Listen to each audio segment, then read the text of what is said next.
Affordable housing sector के लिए pan card नियमों में कई बड़े बदलाव का प्रस्ताव दिया गया है। इससे आपकी जेब और कागजी कार्रवाई पर सीधा असर पड़ेगा। दरअसल इनकम टैक्स डिपार्टमेंट ने हाल ही में ड्राफ्ट इनकम टैक्स रूल 2026 पेश किए हैं। इनमें सबसे बड़ा बदलाव इमूवेबल प्रॉपर्टी के ट्रांजैक्शन को लेकर है। मौजूदा नियमों में अभी तक लिमिट है, उसके मुताबिक 10 लाख रुपए से ज्यादा की प्रॉपर्टी खरीदते हैं या फिर बेचते हैं तो आपको पैन कार्ड देना अनिवार्य होता है। लेकिन अब नए प्रस्तावों के मुताबिक इस लिमिट को बढ़ाकर 20 लाख रुपए करने का सुझाव दिया गया है। इसका सीधा मतलब है कि 20 लाख रुपए से कम की प्रॉपर्टी डील में आपको पैन कार्ड को कंपलसरी जानकारी से छूट मिल जाएगी। इस लिमिट में 3 मुख्य कारण हैं। दरअसल इन्फ्लेशन की वजह से छोटे शहरों में भी एक छोटा सा प्लॉट या फिर फ्लैट आसानी से 10 से 15 लाख से ज्यादा का ही होता है। पुरानी लिमिट अब रीजनेबल नहीं है क्योंकि महंगाई काफी बढ़ गई है। इसके साथ ही छोटे खरीदारों के लिए कागजी कार्रवाई कम होगी और छोटे ट्रांजैक्शन को आसान बनाना भी इनकम टैक्स रूल के हिसाब से किया जाएगा। इस लिमिट का सबसे ज्यादा फायदा टीयर 2, टीयर 3 शहरों में होगा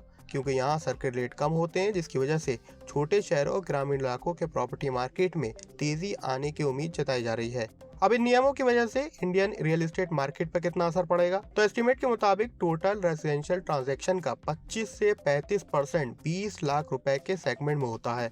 वहीं 24% हाउसिंग लोन भी 25 लाख की कैटेगरी में डिस्पर्स किए जाते हैं, यानी कि इस सेक्टर में अच्छे खासे ट्रांजैक्शन होते हैं। वहीं बता दें कि पैन कार्ड के नए नियमों में कुछ शर्तें भी लागू होंगी। सबसे पहले गिफ्ट और जेडीए में कई नियम बदले गए हैं। अगर आप प्रॉपर्टी गिफ्ट कर रहे हैं या फिर जेडीए कर रहे हैं तो वहां पर भी 20 लाख की लिमिट लागू होगी। हालांकि अगर प्रॉपर्टी 20 लाख से ऊपर की है तो पैन कार्ड देना और नियमों का पालन करना पहले की तरह ही अनिवार्य किया जाएगा। इससे न केवल ट्रांसपेरेंसी बढ़ेगी बल्कि आम आदमी के लिए भी घर खरीदना थोड़ा आसान और सरल हो जाएगा। तो सरकार के हाउसिंग फॉर ऑल और इन पैन कार्ड के नए नियमों पर आप क्या राय है, हमें कमेंट सेक्शन में जरूर लिखें।